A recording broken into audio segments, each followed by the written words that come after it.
Bonjour, bienvenue sur Ping, qui est un podcast dédié au leadership et au care. Et aujourd'hui, j'ai l'immense plaisir de recevoir Sophie Robert-Velu, qui est la directrice générale d'Expansience, qui inclut une entreprise qui est plus connue, qui s'appelle Mustela. Est-ce que tu pourrais nous expliquer d'abord, peut-être, ce que c'est qu'Expansience, nous expliquer en quelques mots, quelques chiffres, Expansience. Bien sûr. Il faut toujours parler un peu des chiffres. Toujours. Alors, Expansience, c'est une entreprise qui est familiale, donc détenue à 100% par une seule personne, qui a été fondée en 1950 par un Français, Paul Berthomé. Et à l'époque, il a créé la marque Mustela. Et puis, donc, du coup, c'est une boîte qui fait beaucoup de dermocosmétiques, donc des soins, de l'hygiène pour la famille.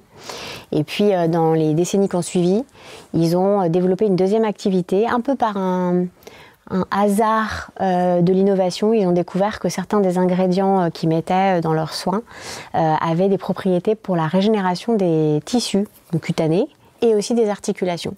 Et du coup, ils ont fait un médicament qui s'appelle piasclédine et qui va accompagner l'articulation au moment du vieillissement pendant les périodes d'arthrose. Et puis ensuite, quelques années encore après, longtemps après, ils ont développé une expertise de fabrication d'actifs végétaux, donc des ingrédients que tu mets dans les produits. Et ils se sont beaucoup développés sur ces actifs végétaux autour de l'upcycling, c'est-à-dire mettre en fait des rebuts de l'industrie alimentaire par exemple ou de l'agriculture qui seraient jetés d'habitude, mais que là on transforme en ingrédients. Donc 3 activités, une B2B et 2 B2C. Ok. Et les chiffres, c'est combien de salariés? Chiffre d'affaires 325 millions d'euros l'année dernière. On a à peu près 1100 salariés. On est présent dans 14 filiales. On a aussi une filiale, mais qui fait que de la production d'ingrédients au Pérou, qui fait de l'huile d'avocat principalement. D'accord. Et puis, on est distribué pour la marque Mustela, en tout cas, dans une centaine de pays, mais via des distributeurs. D'accord. Ok. Voilà. Très clair. Et puis alors après, ce qui est quand même, pour le coup, vachement intéressant, et c'est ce qui m'a fait venir, c'est que c'est une entreprise qui est certifiée B Corp depuis 2018, et on vient de passer société à mission il y a 1 an à peu près. Donc c'est une entreprise qui se caractérise par son autonomie, son indépendance, mais aussi sa volonté de trouver une manière de faire une activité qui n'a pas d'impact négatif, voire même qui, à terme, pourrait avoir un impact positif sur l'environnement et la société. On va y revenir. Bah ouais. On va y revenir. Forcément, c'est un peu tout le sujet. Hein, donc. Comment, tu as passé quelques années chez L'Oréal, comment on passe de travailler dans un club de jazz, on va apprendre à te connaître, de travailler dans un club de jazz à L'Oréal et à être directrice générale d'une boîte de plus de 300 millions de chiffre d'affaires? Alors déjà parce qu'en fait, on ne se caractérise pas que par son travail. Moi, j'ai toujours été plein de choses à la fois. Et j'ai deux parents qui sont travailleurs sociaux, mais qui, tu vois, dans leur univers des associations, étaient plutôt des gens qui parlaient efficacité, efficience, équilibre financier, parce que justement, ils ont toujours un peu cherché à être de l'autre côté de la pièce où on les attend. Et je pense qu'ils m'ont transmis ça, tous les deux, et que au fond, je me suis toujours dit, si jamais je bosse pour le Big Evil, ce sera aussi pour essayer de changer les choses à l'intérieur. Alors, ça peut paraître un peu bateau, mais en vrai, je pense que c'est possible de faire des choses dans des entreprises qui, à la base, en tout cas, on parle de L'Oréal, n'ont pas forcément tout compris à ce qui va nous arriver, notamment au niveau des limites planétaires, qui avaient à l'époque, en tout cas quand j'y travaillais, pas tout compris non plus au management, et qui avaient plutôt l'habitude d'encourager à taper, entre guillemets, hein, bien sûr, sur les équipes. Et pourtant, moi, je m'y suis toujours plu parce que j'aimais bien être un peu à contre-courant. Donc, ça m'a jamais trop fait peur, en fait, de rentrer dans des très grosses boîtes, parce que j'étais libre de faire un peu ce que je voulais. En tout cas, je prenais cette liberté. Puis si ça leur allait pas, de toute façon, je pouvais toujours aller chercher du travail ailleurs, tu vois. N'est-ce pas? Voilà. Et puis, effectivement, la musique, ça, c'est un truc qui me plaît, qui me fait du bien. Chanter, en fait, c'est un truc qui te libère, déjà parce que tu redresses ta colonne d'air, donc tu apprends à respirer. Et donc, effectivement, j'ai fait de la musique et du théâtre très jeune. Et quand je suis sortie de mon école de commerce, j'ai commencé par faire 1 an à organiser des jam sessions à Paris, à gagner rien, clairement. Donc je devais être serveuse la nuit et puis je faisais ça en plus. Et puis au bout d'une année où j'ai testé tout ça, L'Oréal, chez qui j'avais fait un stage, m'a rappelé en me disant « T'es sûre, tu veux pas venir ?» Et donc là, je criais un peu famine. J'ai dit, bon, d'accord, j'essaye, mais ça sera pas long. Puis je suis restée 15 ans. Ouais, c'est pas mal. Ouais. Et quand on a deux parents qui sont des travailleurs sociaux, c'est comment on construit son rapport au pouvoir? Parce qu'en fait, forcément, ça a un impact, j'imagine. Ouais, alors la notion de pouvoir, pour moi, elle est surtout liée à de la légitimité. Donc en fait, tu prends pas le pouvoir, il faut qu'on te le donne de manière assez naturelle. Il faut que finalement, ta légitimité peut-être à prendre des décisions un petit peu plus vite que d'autres, à donner du sens, peut-être à prendre un peu de recul aussi, à pas décharger tout ton stress sur tes équipes. Pour moi, c'est ça des grands sujets qui vont faire que les gens se disent « Ah, on se sent confiance quand c'est elle qui est à la manœuvre, ou elle nous donne un peu plus de moyens pour faire les choses, ou elle nous permet de sortir la tête de l'eau. » Ça, c'est comme ça, en tout cas, que moi, je construis ma légitimité, et pas sur la notion de terreur, des charges de stress ou ce genre de trucs. Mais c'est vrai que j'ai eu pas mal de contre-exemples dans ma carrière. Et je me suis toujours un peu référée, notamment à mon père, qui était qui était à la fois un travailleur social et en même temps qui a toujours eu pas mal de leadership naturel. Et c'était rigolo parce qu'il pouvait d'ailleurs parfois en famille être un peu trop dictatorial, mais à chaque fois qu'on croisait les gens de son équipe, il me disait « Oh, mais ton père, il est tellement sympa, il est dans l'empowerment. » Alors on disait pas ça à l'époque, c'était pas à la mode, mais tu vois ce que je veux dire. Et donc c'était rigolo de voir qu'il y avait ça au fond de lui, et je pense que oui, c'est des trucs qui m'ont été transmis. Et ma mère de l'autre côté, elle a monté des entreprises d'insertion toute sa vie. Elle a été patronne d'une entreprise de bûcheronnage qui embauchait des sortants de prison ou des jeunes en grande difficulté. Et voilà, c'est une petite femme avec une énergie incroyable, et elle avait beaucoup de légitimité, alors qu'elle connaissait évidemment rien à ces sujets-là. Mais en fait, elle avait cette capacité à remettre du cadre, à remettre de la structure, à remettre de la paix aussi, de la sérénité dans ses équipes. Et je pense que c'est des trucs qui m'ont transmis. Mais quand tu grandis chez L'Oréal, parce que c'est la première boîte dans laquelle tu es allée, tu es resté 15 ans, donc c'est vraiment, tu as appris là-bas. C'est une culture, de ce que j'en connais en tout cas, où tout le monde peut grandir, ça c'est l'avantage de cette boîte quand même, mais où du coup il y a une logique autour de la performance, de l'optimisation qui est très forte. Et comment parce que ça aujourd'hui, j'ai l'impression que tu en es sorti un petit peu, donc j'aimerais comprendre comment tu fais ce mouvement, c'est-à-dire de l'hyper-performance, qui est l'oréalienne, à sortir de la performance, de l'optimisation, et parce que du coup, quand tu es dans la performance et l'optimisation, ça implique, c'est ce que tu disais tout à l'heure, de taper les équipes, de pousser les gens en tout cas. Alors moi, je suis jamais rentrée là-dedans. Et ça, c'est un truc... Je ferais bien l'exercice d'appeler 2-3 personnes avec qui j'ai travaillé dans cette boîte, mais j'ai quand même beaucoup été considérée comme un ovni chez L'Oréal. Et j'ai eu en fait une première expérience chez L'Oréal où ma boss était ce qu'on appelle une perverse narcissique assez classiquement. Et en fait, au bout de 2-3 mois dans l'entreprise, j'avais hyper mal à l'estomac, j'étais pas bien, je vais voir un médecin qui me dit « Bon, oui, vous avez quelques points d'ulcère. Vous avez eu un truc qui s'est passé dans votre vie récemment, qui vous fait stresser ?» Je dis oui, j'ai commencé à travailler. Où ça? Chez L'Oréal. Ah, vous voulez que je vous mette sous antidépresseur? Et là, en fait, ça m'a fait un choc. Je me suis dit, ça va pas être possible. C'est pas possible, en fait, que mon entreprise me perturbe au point de m'agresser physiquement. Et donc, ce jour-là, j'ai évidemment dit non, je vais pas prendre d'antidépresseur, je vais surtout aller voir les RH et puis je vais gueuler et puis je vais pas me laisser faire, en fait. Et à partir de ce moment-là, je me suis dit, il y a rien qui peut menacer mon intégrité physique ou mentale et qui soit de mon employeur. C'est pas admissible. Et j'ai mis une grosse distance vis-à-vis du travail. Et bizarrement, chez L'Oréal, ça n'a jamais été un problème. C'est-à-dire qu'ils ont toujours considéré que c'était étrange que je réussisse à faire mon travail sans taper sur les gens, sans être effectivement dans l'agression ou dans l'hyperpression. Mais comme ça fonctionnait bien, on m'a plutôt laissé faire. Et puis, à leur décharge, il y a, je dirais, 5-6 ans, il y a eu une vraie révolution culturelle dans cette boîte.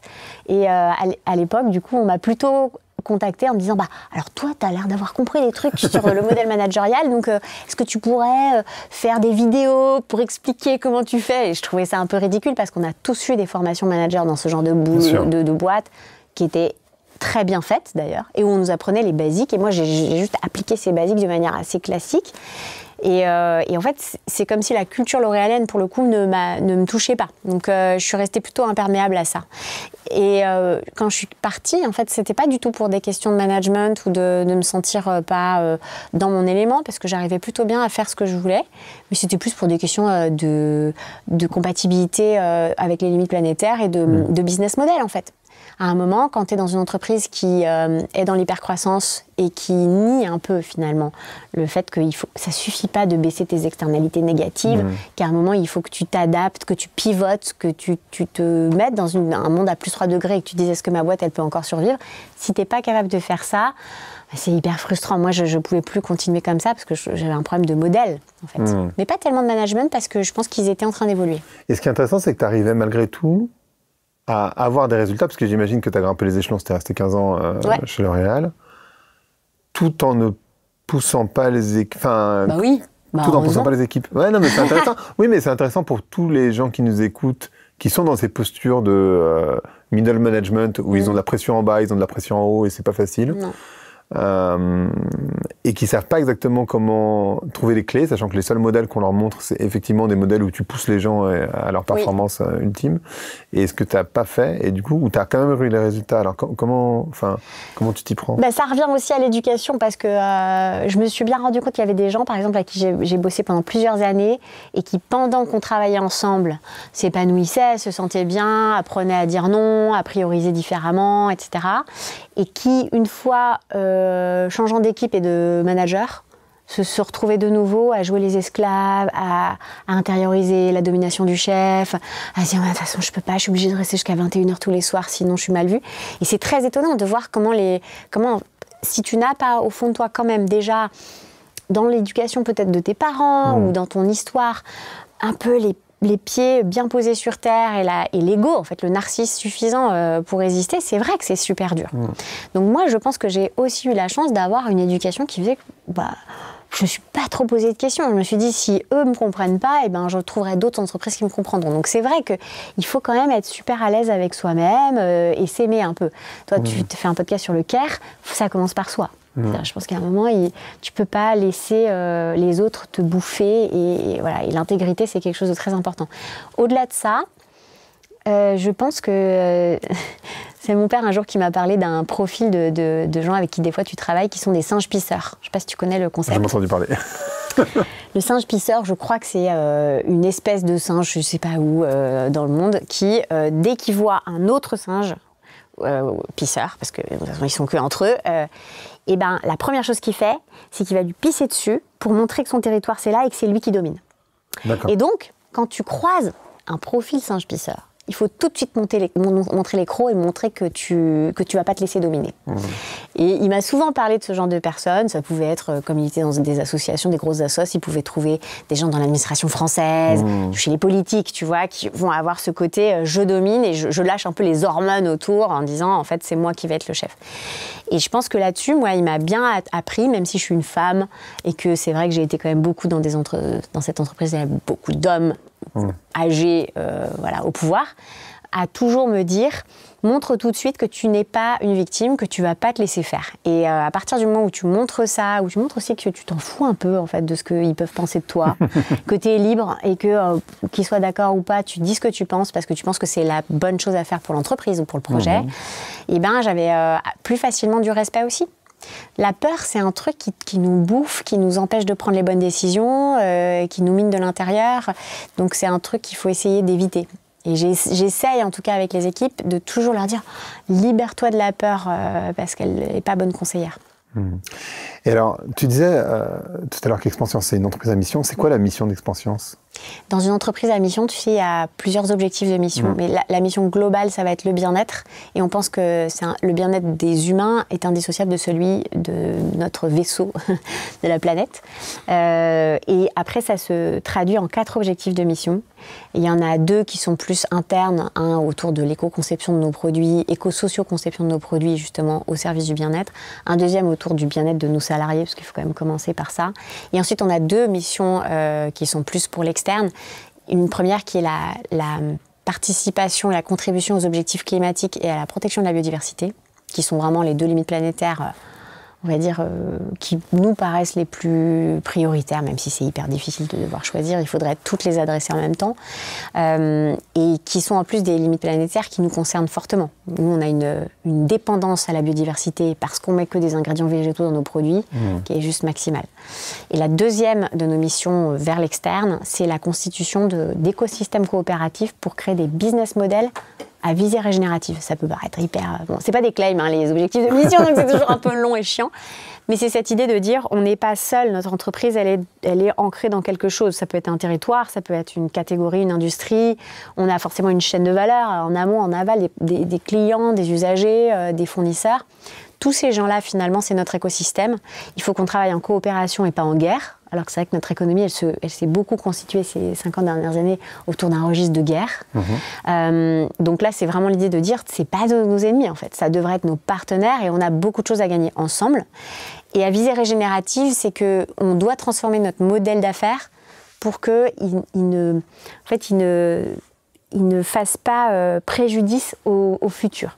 Le problème des entreprises aujourd'hui, c'est que finalement, elles gagnent de l'argent en portant... Donc aujourd'hui porte préjudice au futur. Demain, on s'en fout, finalement. Et donc, on est tout le temps en train de se dire, je prends l'oseille et je me tire immédiatement. C'était un des sujets qui me posait problème chez L'Oréal, c'est qu'il y avait toujours ce côté, attends, mais on lance ce produit, on s'en fout, oui, c'est un MeToo d'un autre truc qui existe, oui, ça sert à rien, mais en vrai, ça va créer beaucoup de parts de marché immédiatement. Et puis, au pire, l'année prochaine, si ça a un fail, on s'en fout, on ne sera plus là. Et il y avait vraiment cette idée de ne pas penser long terme. Et chez Expanscience, comme c'est une boîte familiale, il y a l'actionnaire qui est le président, il a une idée en tête, c'est qu'il doit transmettre cette entreprise à sa famille plus tard. Il veut qu'elle résiste au temps. Même si résister au temps, ça veut peut-être dire perdre un peu, être plus petit dans 20 ans parce qu'il y aura un effondrement, etc. Et donc c'est ce long terme-là, en coopération, qu'on essaie de construire. Alors j'ai forcément des tonnes de questions. La première, j'ai entendu de manière assez étonnante dans une conférence sur la RSE, accroche-toi, ça va être, que l'entreprise régénérative, c'était du bullshit. C'est-à-dire que ça ne pouvait pas exister par essence. Ouais. Et comme c'est un mot que tu as utilisé, je serais très curieux d'avoir ton point de vue sur l'entreprise régénérative. Est-ce qu'une entreprise, par essence, c'est pas destructeur de l'écosystème, en fait, d'une certaine manière? Alors ça, pour le coup, je pense pas qu'une entreprise est par essence destructrice. Moi non plus, hein, mais Une entreprise d'aujourd'hui, oui. Je pense qu'on a oublié à quoi servait une entreprise. Si tu remontes à plusieurs milliers d'années avant, il y a eu un moment où en fait les humains avaient besoin peut-être de se spécialiser dans certains sujets. Tu avais besoin d'un mec qui savait super bien construire les maisons, puis d'un autre qui savait super bien faire pousser du blé. Et donc ils se sont mis, ah tiens, on va se mettre d'accord, etc. Et c'est comme ça que l'argent aussi est né. Dans la notion d'entreprise, il y a donc besoin, il y a un besoin qui est exprimé et comment tu y réponds. Moi, c'est comme ça que je vois l'entreprise. Maintenant, pour ce faire, dans un monde qui s'est extrêmement financiarisé et globalisé en 30-40 ans, et finalement ça fait pas si longtemps, pas vieux, il y a effectivement tout un travail qui a fait que quand tu bosses aujourd'hui dans une entreprise, tu peux pas envisager de te fournir sur 100% de tes besoins autour à même 500 km. Tu as forcément des trucs, et je parle par exemple des composants électroniques. Personne ne fabrique de composants électroniques en Europe. Tu es obligé d'aller en Chine ou en Asie pour en acheter aujourd'hui. Mais il est fort probable que dans un monde où le commerce va être très désorganisé, chaotique, où les besoins en énergie, enfin en tout cas l'énergie va être beaucoup plus chère si ce n'est indisponible, on sera obligé de réapprendre à faire les choses de manière plus locale. Donc moi je pense que l'entreprise, si tant est qu'elle se définisse par « je réponds à un vrai besoin de la société, pas un besoin créé, je partage la valeur et je fais en sorte que mon activité apporte une réponse à ce besoin sans pour autant porter préjudice au futur, ça peut fonctionner. Maintenant, pourquoi le concept de régénération aujourd'hui il est un peu décrié? D'abord parce que les concepts, notamment en écologie et en économie, ça dure 6 mois et ensuite on les oublie, on les remplace par autre chose. Donc il y a ce côté un peu, ça y est, ça fait 6 mois qu'on parle de régénération, donc il faut forcément taper dessus. Deuxième sujet, la régénération, c'est un sujet qui a beaucoup de liens avec le vivant. On ne va pas régénérer le climat, on veut juste essayer pour le coup de ne plus mettre trop de gaz à effet de serre dedans parce qu'on va devoir attendre déjà un certain nombre de centaines d'années pour que ça se calme.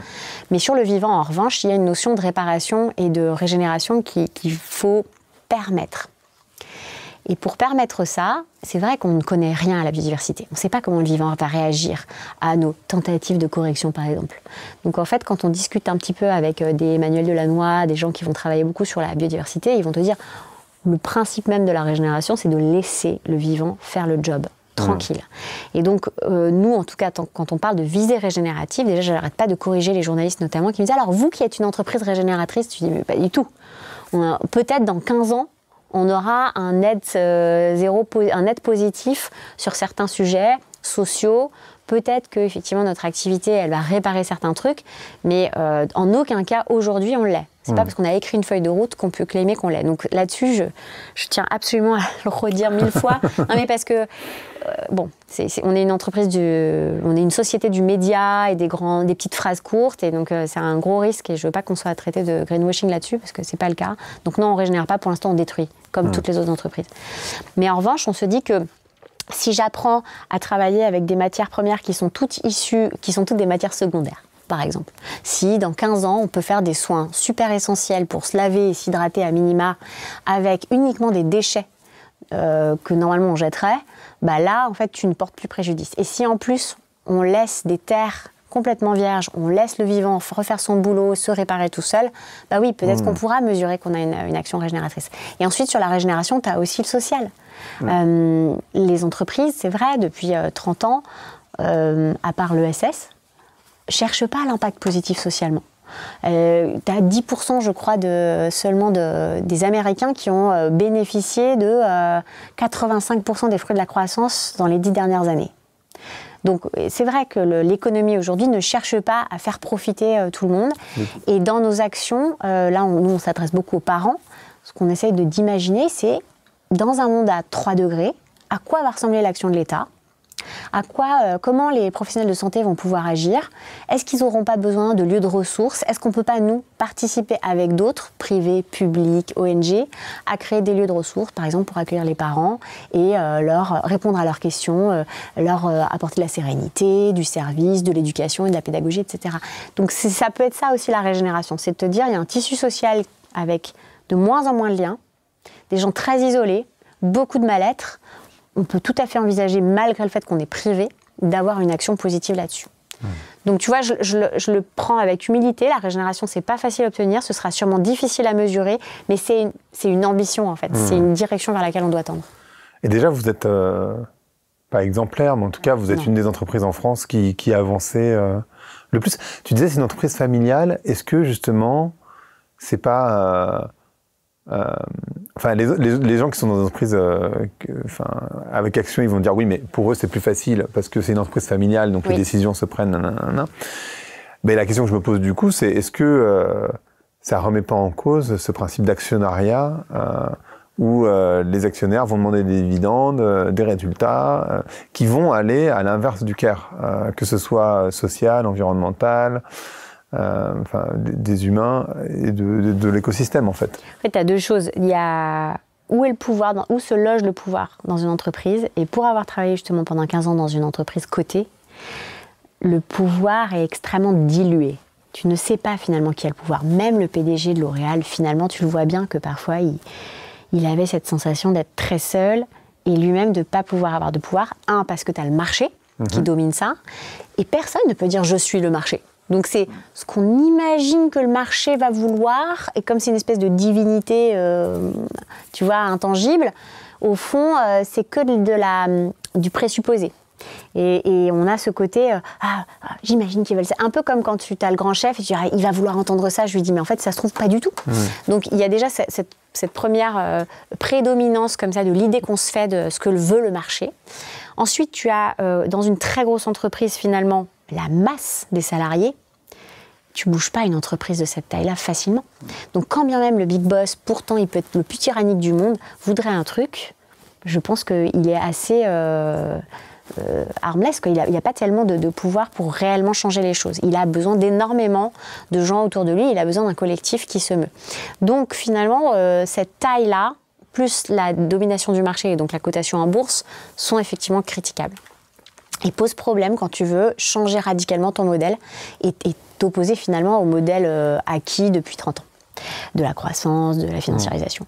Ensuite, le modèle d'actionnariat en lui-même, je sais que pour avoir entendu pas mal Timothée Parric parler de décroissance, lui, en macroéconomie, ce qu'il propose, c'est que les entreprises, elles soient toutes publiques finalement à terme. Enfin, en tout cas, qu'elles soient soit toutes de type ESS avec un but non lucratif, soit carrément détenues par l'État, etc. Pourquoi pas? Moi, je ne me pose pas dans le niveau macroéconomique. Sur le niveau microéconomique, dans la mesure où aujourd'hui la réglementation n'impose pas ça et où les entreprises sont encore privées, ben c'est sûr qu'une entreprise familiale, elle n'a pas du tout la même relation au temps. Il y a cette relation de dire, bah, moi j'ai hérité déjà, donc quand tu hérites d'une entreprise, tu as un poids finalement de responsabilité en disant, il ne faut pas que je gâche le truc, et en même temps, tu t'autorises absolument pas à vendre. En tout cas, chez nous, c'est le cas. Et il y a ce truc de, attends, moi j'ai hérité, j'étais bien content d'hériter. Finalement, je vais devoir porter ce bébé le plus sain possible et pas forcément le plus profitable possible. Dans la santé, tu as aussi cette idée justement d'être capable de te dire, je ne suis pas trop dépendant aux ressources à l'autre bout de la planète. J'ai fait ma cartographie des risques et des dépendances et en plus, j'ai quand même la capacité de payer, j'ai une trésorerie correcte. Mais c'est plutôt dans cet état d'esprit qu'on est à cette taille-là d'entreprise. Donc, je ne suis pas forcément anti-actionnariat. La question, c'est effectivement, si tu veux juste te mettre le plus de dividendes possible dans les 3 années qui viennent, tu n'es pas dans une logique long terme. Mais les discussions qu'on a avec le président d'Expansion, c'est plutôt des discussions autour de c'est OK de vouloir des dividendes. La question, c'est combien vous voulez et pas quel pourcentage maximal de croissance vous voulez. Tu vois la différence? C'est que je lui dis, ne me dites pas que vous voulez tout le temps le plus possible, mais plutôt dites-moi, c'est quoi le minimum vital? Et on voit si on est capable, en l'associant en plus au minimum vital d'investissement qu'il va falloir mettre, par exemple, pour décarboner notre usine. Tu vois, là, c'est plusieurs dizaines de millions dont on parle. Il va falloir avoir le cash pour payer ça, parce que c'est ultra nécessaire. Donc, je trouve qu'on fait l'exercice dans le bon sens, c'est-à-dire de se dire, le minimum pour être dans la santé et pour que l'actionnaire soit quand même content, c'est tant. Est-ce qu'on est capable d'y arriver? Et c'est vrai que la variable d'ajustement, ce n'est pas les investissements de décarbonation, c'est les dividendes. Et donc c'est là où c'est vraiment intéressant parce qu'on a des discussions d'humain à humain et avec les bonnes valeurs. Je suis d'accord que ce n'est pas le cas dans toutes les entreprises. Non. Et L'Oréal se dit, c'est pas la pire. Enfin, ils sont en train de bouger assez vite là en ce moment. Et c'est une boîte quand même, pour reconnaître, c'est une grosse boîte, mais ils ont une capacité à changer leur culture qui est assez forte. Je suis d'accord. Et ils sont très forts là-dessus. Et je pense en même temps qu'ils ont eu longtemps aussi une belle culture. Et c'est les années 90-2000 qui ont été un peu néfastes. Mais on sent... sur la... Ouais, Owen Jones, pour ne pas le citer, on s'en fout, il n'est plus là. Mais sur la RSE, je suis assez bluffée, moi, parce qu'il a voulu être fait à l'époque. Et Jean-Paul Agon, il n'a vraiment pas démérité, je trouve.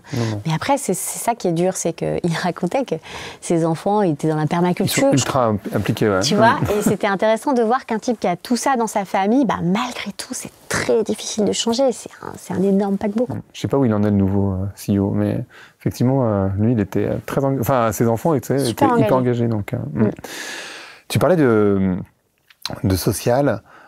Comment tu fais en sorte de prendre soin des collaborateurs? Parce qu'en fait, il y a plusieurs choses. Moi, ce que j'observe, parce que tu parlais des 40 dernières années, c'est en particulier sur la partie sociale, une différence majeure. En fait, il y a encore 40 ans, alors j'exagère sans doute, je grossis le trait, mais il y avait une différence de 1 à 8 entre le plus petit et le plus gros salaire, et maintenant c'est des milliers entre le plus petit et le plus gros salaire.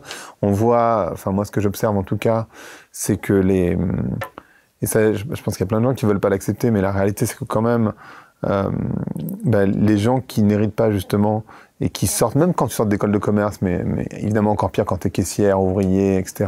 En fait, tu peux à peine bouffer, quoi. Donc, tu peux plus vivre comme... Moi, quand je suis sorti d'école, c'était très différent. Et c'était il y a que 20 ans, donc c'est à taille d'homme. Et je vois bien la différence, parce que, si je prends mon exemple, que j'aime bien répéter, moi, je suis sorti d'école, j'avais un salaire de 30 000 € par an.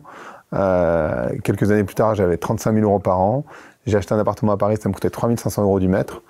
Aujourd'hui, tu sors d'école, c'est toujours le même salaire, sauf que c'est 12 000 minimum du mètre. Et en fait, ça marche pas, évidemment, l'économie, elle marche pas. Et du coup, il y a vraiment...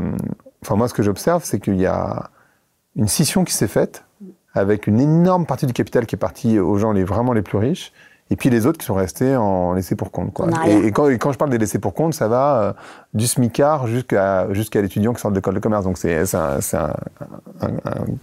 une partie assez large quand même de la population. Et comment vous faites chez Mustela justement pour prendre soin de ça? Sur la partie sociale, ça m'intéresse. Sur la partie sociale, il y a plusieurs trucs qu'on traite aujourd'hui et il y en a qu'on n'a pas encore traités. Sur les écarts, par exemple, c'est encore un des derniers sujets qui ne sont pas traités et que moi je veux traiter. Aussi parce que j'ai un historique familial particulier, que j'ai un mari qui est travailleur social lui aussi, puisqu'il lui dirige une ONG qui travaille sur l'accueil citoyen, l'hébergement citoyen. Donc en fait, quand tu vois que les gens vivent avec le RSA, après avoir traversé la terre entière, c'est des héros les types, je veux dire, voilà. Et doivent en plus se défendre d'être des terroristes potentiellement, et que les maires qui les accueillent en plus font brûler leur voiture et leur maison. C'est sûr que j'ai une vision un peu de ce que c'est aussi que la vraie misère. Et je pense que ce creusement des inégalités aujourd'hui, vous savez, j'ai vécu au Mexique et au Brésil, donc je vois à quoi ressemble une société encore plus inégalitaire. Elle marche pas. Elle marche pas, elle est en plus corrompue, elle est raciste, elle est en guerre, il y a une insécurité partout, et que tu comprends. Donc nous, on s'achemine, mine de rien, les pays occidentaux, un peu vers ça aussi. Et c'est très inquiétant. Et je pense que on a un effritement aujourd'hui du welfare state en Europe et notamment en France qui est très inquiétant. Donc bien sûr que les entreprises, elles ont un rôle à jouer, mais je pense aussi que là, il va falloir que l'État prenne les mesures nécessaires et réglemente.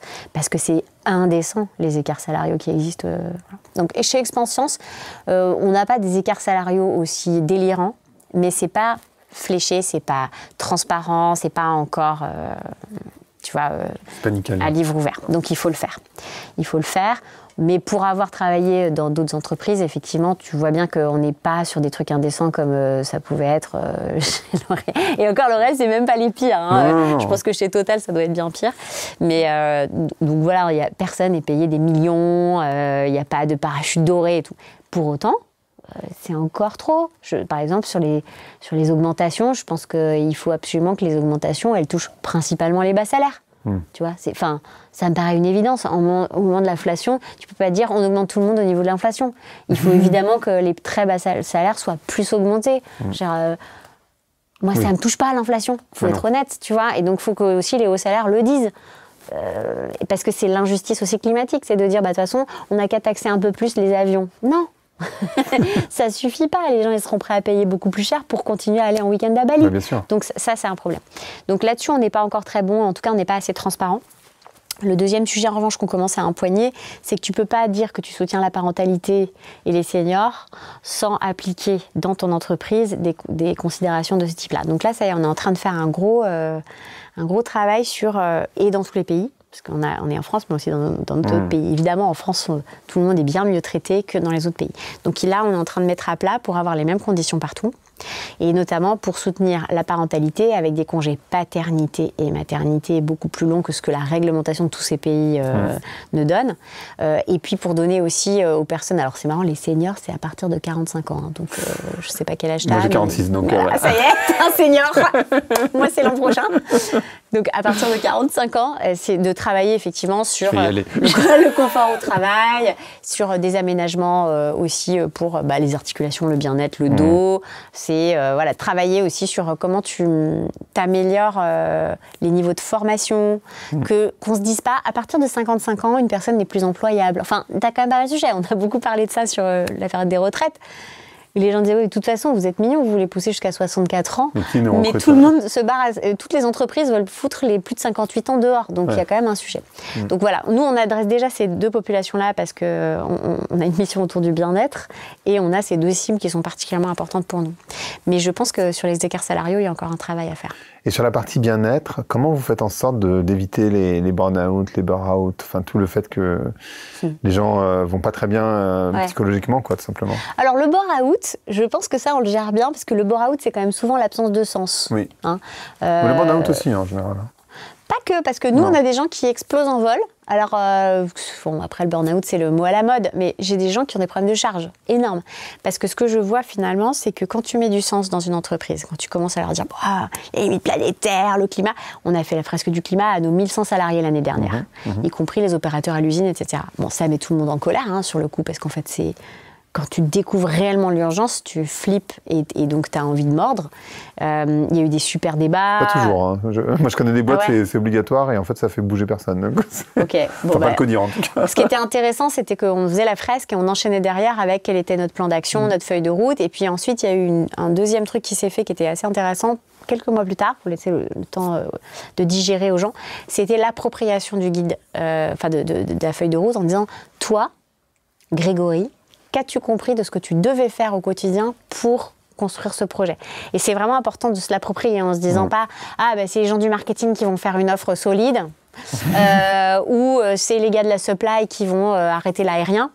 Évidemment, ça doit être fait, mais pour autant, il y a aussi chacun qui a un rôle à jouer et cette appropriation, ce passage à l'action, il enlève beaucoup d'angoisse face au changement climatique ou à l'extinction de masse. Donc là-dessus, on arrive plutôt bien à embarquer les gens. En revanche, ils sont tellement embarqués qu'ils lâchent rien et donc parfois ils ont trop de projets, ils n'arrivent pas à choisir, ils n'arrivent pas à prioriser. Donc ces sujets-là, plus aussi une espèce d'insatisfaction et d'exigence de la part de nos salariés quand ils disent j'ai pas les moyens pour travailler, tel outil de SI fonctionne pas. Et en fait, ça les met dans une colère encore plus forte parce qu'ils se disent j'ai une urgence, mon boulot, il est capital, il est intéressant, il est clé, donc je veux y arriver. Et donc, tu as beaucoup plus de sensations d'explosion en vol et je veux tout réussir et j'y arrive pas parce que j'ai pas le temps et je me crame que de je m'ennuie au travail. Voilà. Donc, sur le bore-out, on met du sens et on fait passer les gens à l'action. Sur le burn-out, il y a effectivement comment tu fais pour que les gens acceptent de faire des priorités et de balayer que où c'est utile, en fait. Et ça, c'est un gros sujet managérial. C'est c'est un principe que moi j'adore en management, c'est la subsidiarité. Faire redescendre la prise de décision au bon niveau. Et j'ai des gens, et chez L'Oréal c'était pire que tout pour le coup, qui venaient voir le big boss pour on hésite entre un bouchon bleu et un bouchon rouge. Je dis mais t'es un Jean-Paul Agon quoi, sérieusement? Et non mais de toute façon on n'est pas d'accord donc c'est Jean-Paul qui va trancher. Tu dis mais ça c'est pas possible. Donc ça c'est un sujet, quand je suis arrivée chez Expansience, j'ai dit à tout le monde, il s'appelle aussi Jean-Paul, c'est drôle mon président, je ne prends que des Jean-Paul. Jean-Paul Berthomé préside à toutes les décisions sur le packaging. Donc ça c'est terminé. Donc j'avais évidemment validé ça avec mon président et les gens dans l'entreprise disaient « Non mais Jean-Paul va pas être d'accord ». Je dis « Non mais si c'est bon, c'est validé ». « Ah bon, mais t'es sûr ?» Et il y avait cette intériorisation encore de ce que veut le chef, du niveau de micro-détails dans lequel il doit descendre. Et en fait, à partir du moment où tu fais ça déjà, et où tu es prêt vraiment à dire « Je ne prendrai pas cette décision », les gens viennent te voir en te disant « Voilà, on ne se met pas d'accord sur ça, faut que tu choisisses ». Je dis « Mais c'est pas du tout à moi de choisir ça ». « Mais si, mais toi tu sais prendre la décision ». Je bien sûr, j'ai un avis, mais je ne vous le donnerai pas parce que en fait c'est la chef de produit qui est N-12, qui elle connaît bien le consommateur, a fait des études là-dessus, etc., qui va décider. Ah bon, mais non, sa chef n'est pas d'accord. Mais on s'en fout de sa chef, en l'occurrence, c'est elle qui sait, c'est elle qui décide. Et quand tu redescends la décision au bon niveau, finalement, mais tu perds un temps, beaucoup moins de temps en fait, dans des milliers de réunions il faut préparer la réunion, donc il faut faire une réunion pour préparer la réunion où on va présenter à la Big Boss le truc. Plus les slides. Exactement, bah oui, les PowerPoint. Je pense que chez L'Oréal, je passais 80% de mon temps à faire des PowerPoint pour des réunions internes. Donc là, ça c'est des trucs qu'on a vraiment, c'est enlever la gâche de temps, en même temps qu'on enlève la gâche d'argent, parce qu'on n'en aura bientôt plus, dans un monde effondré, ce sera plus difficile, les marges seront tendues, tu vois. Donc c'est cette idée de dire, perdez pas trop de temps sur des trucs internes, prenez vos risques. Et c'est OK. Et au pire, si tu te trompes de couleur, on changera la couleur après, et puis personne ne va mourir, tu vois. Donc c'est relâcher la pression et subsidiarité, mais du coup, c'est rigolo parce que c'est pas tellement les chefs qui résistent, c'est les gens en dessous, parce que ça leur demande de prendre l'autonomie, quoi. Oui, de l'autonomie, puis ils se disent attends, putain, j'ai une charge mentale un peu plus forte aussi, du coup, parce qu'on me demande mon avis et on va le suivre. Donc voilà, c'est un apprentissage qui est un peu douloureux, mais qui, à mon avis, au final, permet de perdre moins de temps. En fait, ça leur rajoute de la charge mentale et en même temps, ça leur enlève de la charge de travail. Parce que si tu n'as pas tous les processus de validation...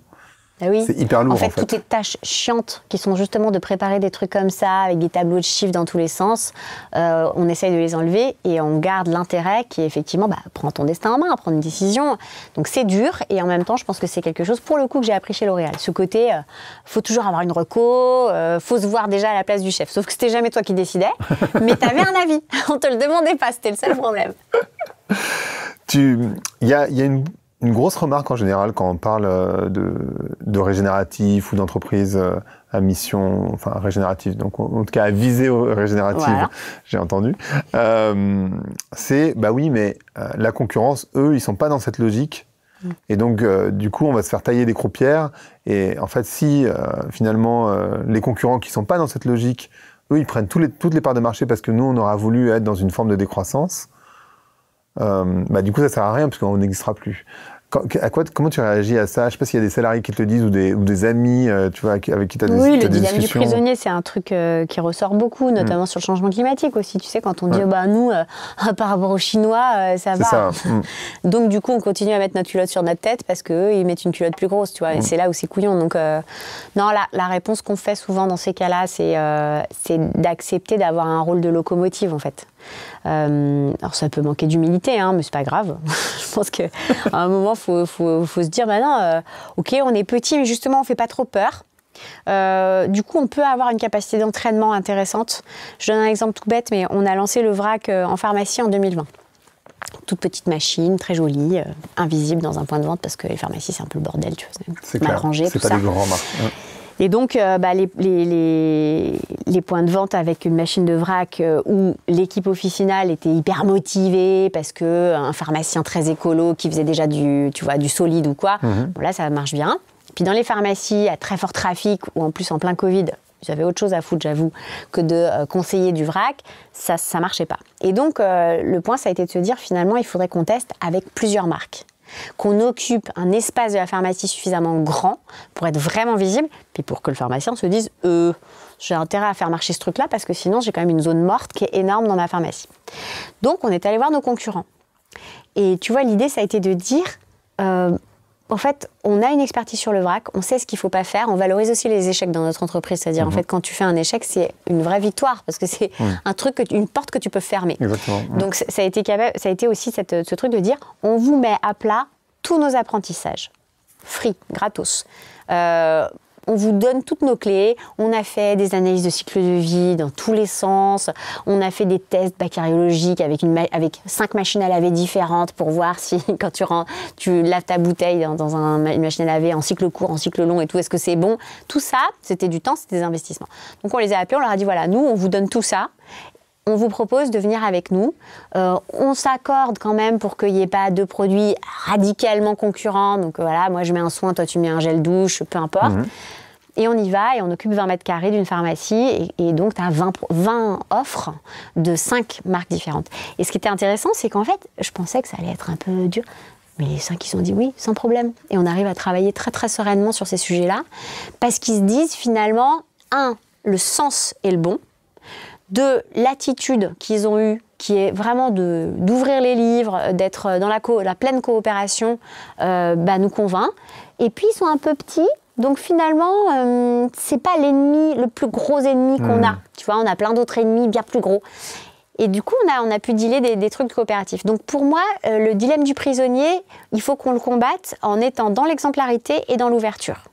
Et s'il y a des types qui profitent un peu de nous, moi je pense qu'il y a de la place pour tout le monde.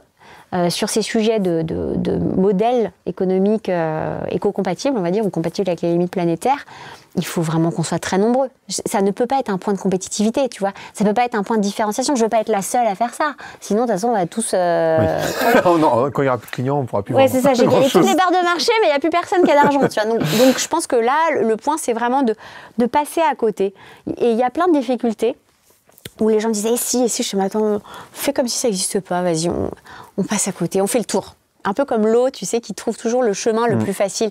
Donc je pense que l'idée, c'est de passer là-dessus, d'arrêter de se mettre des œillères en se disant mais les autres, ils en profitent. Oui, les autres, ils en profitent, les autres, ils sont méchants. Et pour autant, on va pas continuer à faire comme eux si on a compris qu'il fallait faire autrement. Donc moi, j'ai cette idée de toujours dire aux gens, si tu as compris des choses, si tu penses que tu es sur la seule voie empruntable, emprunte-la, quoi. Tu vas pas foncer dans un mur que tu connais bien. Tu vois qu'il y a un mur au fond, et de l'autre côté, tu as un gros brouillard. Il y a une chance pour qu'il n'y ait pas de mur dans le brouillard, on fonce dans le brouillard. Je pense que c'est quand même la meilleure solution. Mais en fait, c'est marrant que tu dises ça, parce que moi, j'ai pas mal bossé pour L'Oréal. Tu vois bien, je connais bien le groupe. Dont les enfants du CEO. Donc je connais bien la culture, enfin c'est un groupe que je connais bien, et en fait en particulier j'ai bossé avec Cosmétique Active, donc sur toute la partie pharma. C'est le meilleur. Sur la partie pharma, et en fait moi je leur ai dit souvent, mais vous devriez collaborer avec les autres parce qu'il n'y a pas trop le choix en fait. Et ils n'ont jamais réussi. Non, ça c'est une culture de L'Oréal.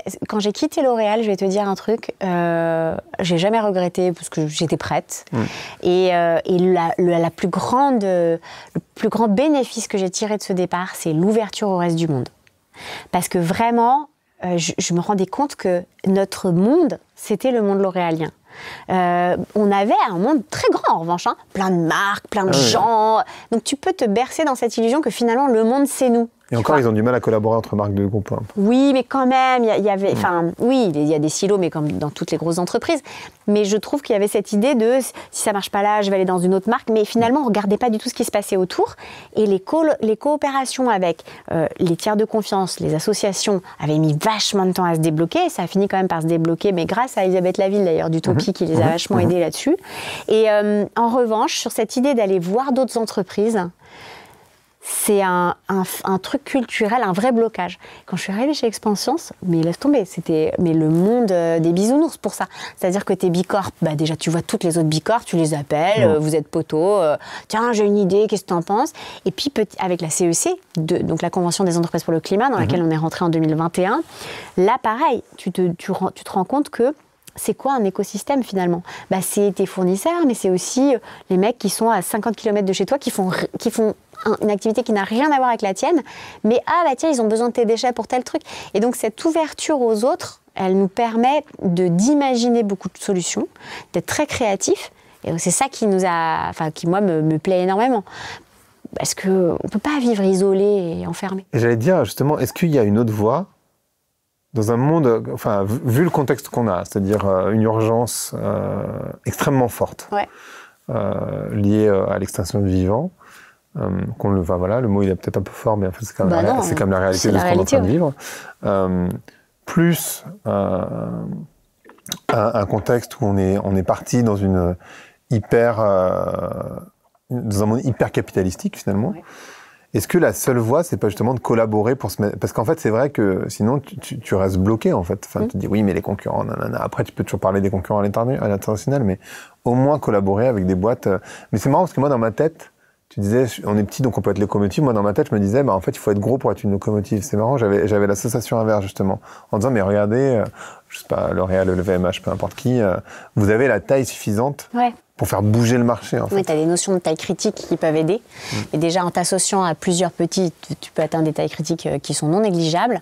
Et puis, moi, j'ai découvert le pouvoir aussi de la petitesse. C'est-à-dire qu'on est petit, mais on n'est pas non plus une indie brand, comme on dit, tu vois. On est quand même une marque qui est leader, qui est là depuis longtemps, mais qui a gardé cette taille à un niveau familial.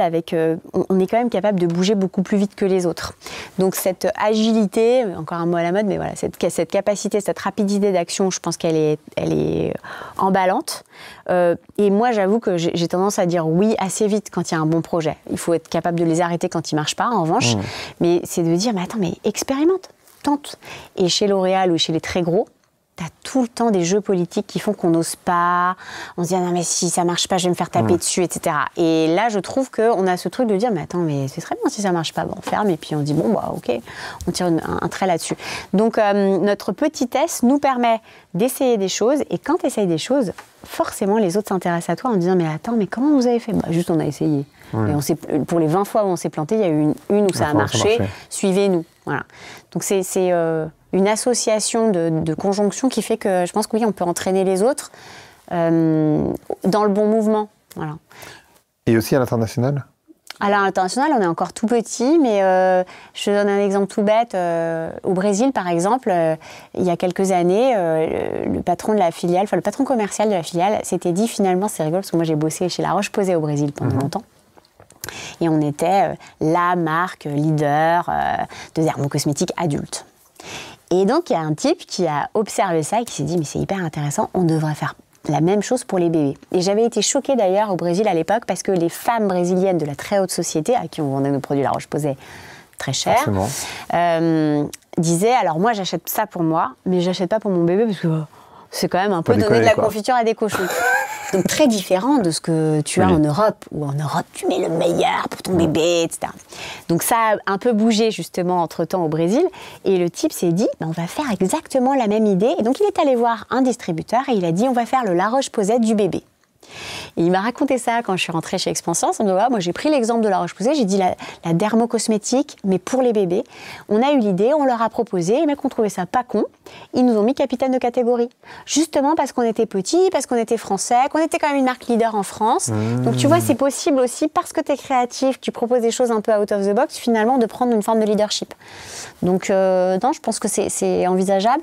Sur la RSE, on est très en avance pour le coup dans plein de pays. En Chine, même aux USA. Et donc, je pense que sur des sujets comme cela, on peut arriver à entraîner avec nous nos distributeurs. Notamment, on est chez Whole Food avec Mustela et avec Babo Botanicals. Et Whole Food trouve qu'on est assez innovant. Et alors qu'on est petit dans leur chiffre d'affaires, ils ont envie de nous donner plus de place pour expérimenter des choses. Parce qu'ils ont aussi besoin d'aller dans ce sens-là, quelque part. Exactement. Si tu as les bons combats et que tu montres quand même que tu as essayé des choses dans d'autres pays, finalement, ces exemples-là, ils entraînent, ils font des transferts, des vectorisations finalement d'expérience. Quand je te dis, quand on parle de leader, pour toi, c'est quoi un leader? C'est quoi un bon leader?